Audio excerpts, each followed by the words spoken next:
नमस्कार दोस्तों, स्वागत है आपका यूट्यूब चैनल एबी टेक में।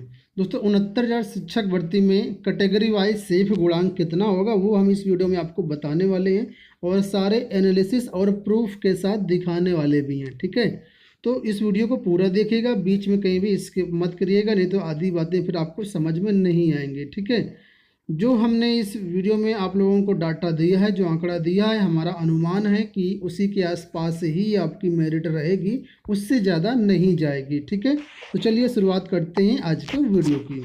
दोस्तों सबसे पहले बात कर लेते हैं 69,000 शिक्षक भर्ती में कितने अभ्यर्थी पास हुए हैं कैटेगरी वाइज। ठीक है, तो कुल पंजीकृत अभ्यर्थियों की बात करें तो 4,31,466 अभ्यर्थी थे, जिसमें से 4,09,530 अभ्यर्थी परीक्षा में सम्मिलित हुए थे और 1,46,060 अभ्यर्थी उत्तीर्ण हुए हैं। अगर परसेंटेज की बात करें तो 33.85% अभ्यर्थी पास हुए हैं। अब कैटेगरी वाइज बात करते हैं। अनरिजर्व कैटेगरी में 36,614 अभ्यर्थी उत्तीर्ण हुए हैं। वैकेंसियों की संख्या है 34,500। ठीक है, और आप लोग जानते हैं किस तरीके से हमने डिसाइड किया है कैटेगरी वाइज यहाँ पर वैकेंसी। तो आप लोग जानते हैं 69,000 शिक्षक भर्ती है, 69,000 का 50% हमने कैलकुलेट किया है, जो कि आता है 34,500। ठीक है, तो इस तरीके से यहाँ पर 50% जो सीटें अनरिजर्व कैटेगरी के लिए हमने यहाँ पर अलॉट की हैं। ठीक है, और उसमें से जो 34,500 पद हैं उसमें से उत्तीर्ण अभ्यर्थी हैं 36,614। तो रिक्त कितने बचे? 2,114। ये ऐसे अभ्यर्थी हैं जिनको जॉब नहीं मिलेगी। क्यों नहीं मिलेगी? क्योंकि वैकेंसी सिर्फ 34,500 ही है।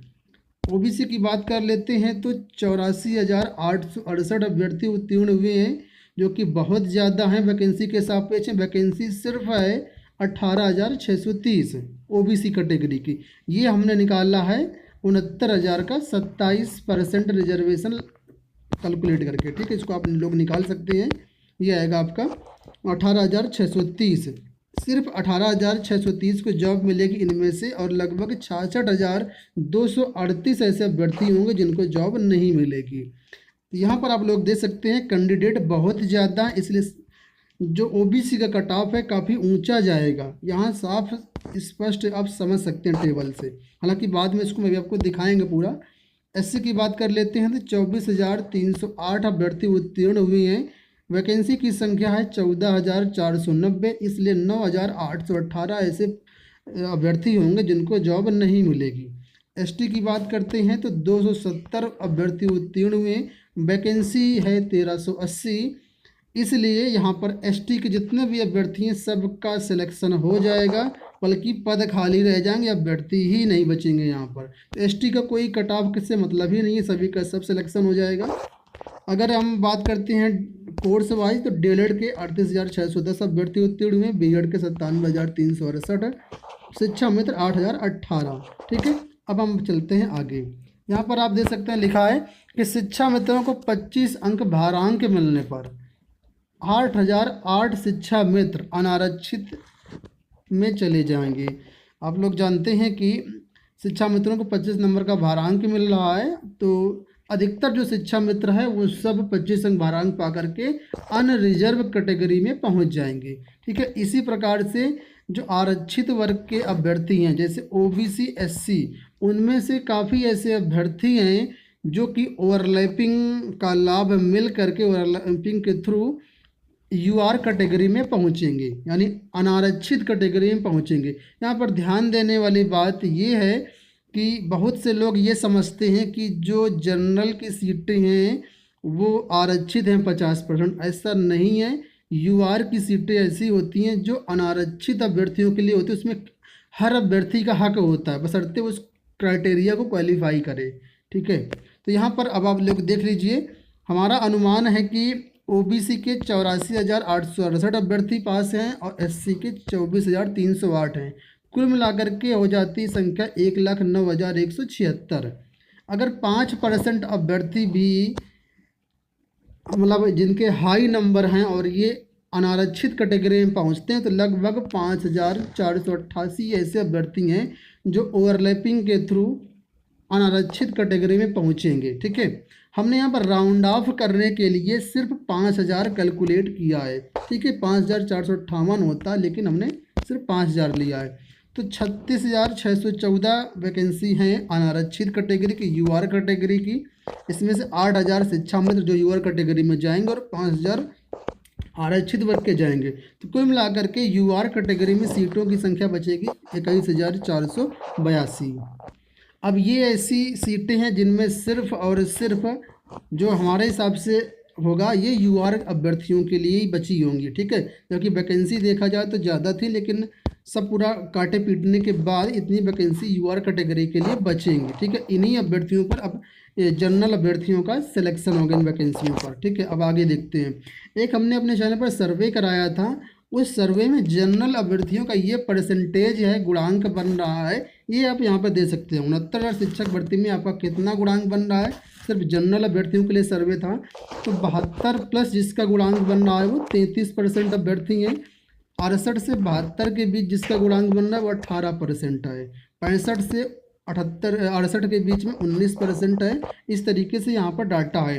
तो अगर यहाँ से आप देखें तो 68 प्लस के ऊपर जिसका गुणांक है वो लगभग ये मतलब परसेंटेज है। ठीक है, यहाँ पर आप लोग कैलकुलेट कर सकते हैं। इसी तरीके से एससी अभ्यर्थियों के लिए सर्वे था, जिसमें से 68 के ऊपर अगर देखें बात करते हैं तो 15,19% के आसपास है। ठीक है, और ओबीसी अभ्यर्थियों के लिए जो सर्वे था उसमें 72 प्लस का जिसका गुणांक बन रहा है 21% है, और 68 से 72 के बीच जिसका बन रहा है वो 15% है। ठीक है, इसी को हमने आगे कैलकुलेट किया यहाँ पर इस तरीके से। यहाँ पर हमने लिखा है जनरल जो अभ्यर्थी हैं 72 के ऊपर हैं वो 34 प्लस 18 52।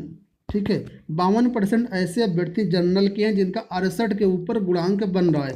मतलब जो जनरल की सीटें बची थी अभी, कितनी बची थी अभी हमने आपको दिखाया था, यहाँ पर एक बार फिर दिखा देते हैं।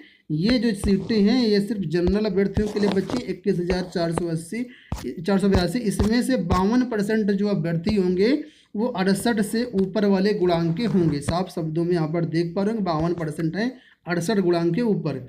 इसी प्रकार से 68 के ऊपर 36% अभ्यर्थी हैं ओबीसी के। ठीक है, और एससी की बात करते हैं तो यहाँ पर 68 के ऊपर लगभग 21% हैं, 68 के ऊपर जिसका गुणांक बन रहा है। अब अगर कोर्स वाइज हम बात करते हैं तो कोर्स वाइज भी दे सकते हैं। मान लो कोई बीटीसी अभ्यर्थी है तो बीटीसी जितने भी अभ्यर्थी हैं डीएलएड अभ्यर्थी उनका जो गुणांक होगा शैक्षिक मेरिट जो बनेगा, एकेडमिक कहने का मतलब वो 30 से 32 के बीच में मेरे हिसाब से होना चाहिए, क्योंकि बीटीसी जो होते हैं उनका एकेडमिक अच्छा होता है। और अगर एवरेज आप लोग 75% लेते हैं हाई स्कूल में, 75% इंटर में, 75% ग्रेजुएशन में, 75% बीएड में, तब भी इनका 30 गुणांक आराम से बन जाएगा। लेकिन बहुत से ऐसे अभ्यर्थी हैं बीटीसी के जिनका एकेडमिक काफ़ी अच्छा है, 90% तक नंबर हैं। तो हम एवरेज अगर 75-80% भी लेकर के चलते हैं तब भी 30 से 32 के बीच इनका एकेडमिक जरूर बनेगा। और इन्होंने अगर लिखित परीक्षा में सुपर टीटी में 110 अंक भी प्राप्त कर लिए हैं, तो 110 अंक अगर सुपर टीटी में है इसका मतलब 24 गुणांक बनेगा लिखित परीक्षा से, और 30 नंबर भी अगर एकेडमिक का लेते हैं तो इनका आता है गुणांक 74 बीटीसी अभ्यर्थियों का। ठीक है, अगर 28 गुणांक लेते हैं तो तब भी बन जाएगा 72 इनका फाइनल गुणांक।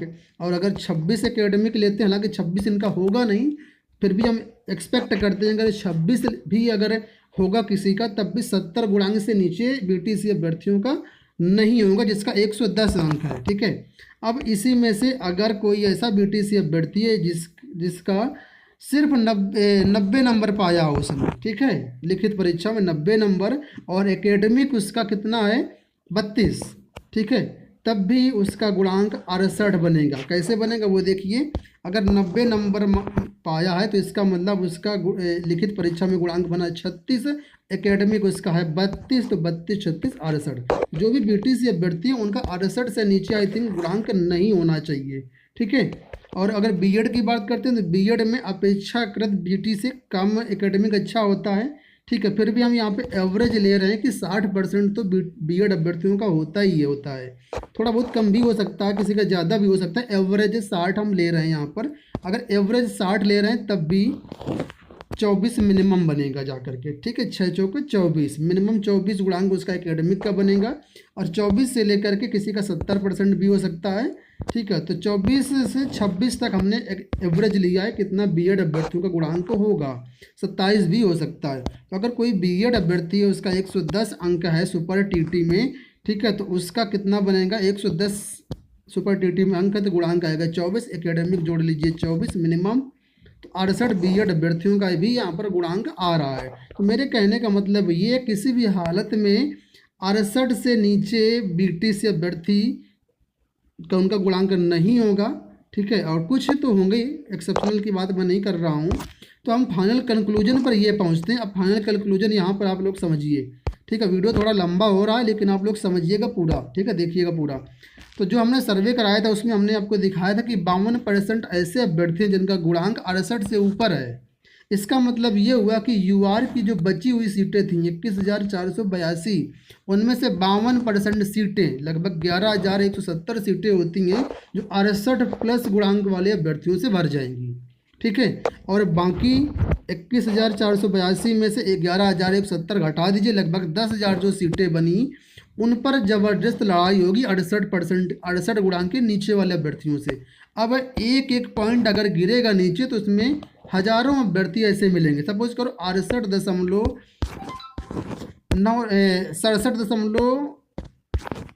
68 मान लीजिए किसी अभ्यर्थी का मेरिट है, अगर इसको 67.99 मेरिट गिरी तो काफ़ी ऐसे अभ्यर्थी मिलेंगे। उसके बाद 67.98 मेरिट गिरी तब भी बहुत सारे ऐसे अभ्यर्थी मिलेंगे, क्योंकि काफ़ी ज़्यादा मात्रा में अभ्यर्थी पास हैं। तो मेरे हिसाब से जो यूआर का सेफ गुणांक होगा वो 67 होगा, ठीक है। 67 से नीचे मुझे लगता है कि सेफ नहीं होगा। अगर जनरल अभ्यर्थियों का 67 गुणांक है तो मेरे हिसाब से ये सेफ है। अब बात करते हैं ओबीसी की। तो ओबीसी का यहाँ पर आप लोग लिख लीजिए कितना गुणांक होगा। इसी तरीके से ओबीसी मैंने आपको दिखाया था कि बहुत ज़्यादा अभ्यर्थी पास हैं ओबीसी में, ठीक है। तो और 36% ऐसे अभ्यर्थी हैं जिनका 68 गुणांक से ऊपर है, ठीक है। 68 से नीचे अगर मेरिट गिरती है तो इसमें सेम वही हालत होगी जैसे जनरल अभ्यर्थियों के साथ हुई है। एक एक पॉइंट नीचे मेरिट गिरेगी तो हज़ारों अभ्यर्थियों मिलेंगे, ठीक है। इसलिए जो मेरे हिसाब से 68 से नीचे गिरते गिरते आएगी मेरिट, तो 65 से नीचे नहीं जाएगी मेरिट। कितना भी नीचे गिर जाए ओबीसी अभ्यर्थियों की नीचे मेरिट 65 से नीचे नहीं जाएगी तो नहीं जाएगी, ठीक है। थोड़ा बहुत इसमें फेरबदल हो सकता है, आंशिक रूप से, ज़्यादा नहीं होगा। ओबीसी के लिए सेफ गुणांक हो जाएगा 65 है। और एससी अभ्यर्थियों की बात कर लेते हैं। एससी अभ्यर्थियों में ज़्यादा कंपटीशन नहीं है, ओबीसी की तुलना में कंपटीशन है लेकिन ओबीसी की तुलना में नहीं है। तो इसलिए एससी अभ्यर्थियों की मेरिट जो सेफ है, सेफ गुणांक है, वो लगभग 63 होगी, ठीक है। 63 से आई थिंक कम नहीं होना चाहिए मेरे हिसाब से। थोड़ा बहुत हो सकता है, अगर सब कुछ ठीक ठाक रहा तो 62 तक भी ये मेरिट जा सकती है एससी अभ्यर्थियों की, ठीक है। क्योंकि अभी आपने देखा है कि जो टीजीटी पीजीटी की अभी हाल ही में रिजल्ट आए हैं, एलटी के रिजल्ट आए हैं, और इसके अलावा और भी भर्तियां हुई हैं, एनवीएस केवीएस जो पिछली भर्तियां हुई थी, तो इन सबको देखा जाए तो काफ़ी अभ्यर्थी वहां कट जाएंगे, ठीक है। तो इन मेरिट जो गुणांक है, फाइनल सेफ गुणांक है, इसमें थोड़ा बहुत फेरबदल अभी हो सकता है। ये बिल्कुल फाइनल नहीं है, आंशिक रूप से इसमें फेरबदल हो सकता है, लेकिन ज़्यादा फेरबदल इसमें होने की उम्मीद मेरे हिसाब से नहीं है। तो ये फाइनल मेरिट है सभी अभ्यर्थियों की, ठीक है। आशा करते हैं दोस्तों वीडियो पसंद आया होगा। मैंने इस वीडियो को काफ़ी एनालिसिस के साथ बनाया है, ठीक है। तो आप लोग वीडियो को लाइक और शेयर ज़रूर कर दीजिएगा, और इसी तरह की अपडेट पाने के लिए चैनल को सब्सक्राइब भी कर लीजिएगा। ये अगर PDF आप लोग प्राप्त करना चाहते हैं तो हमारे टेलीग्राम चैनल पर अवेलेबल है, वहाँ से डाउनलोड भी कर सकते हैं। धन्यवाद।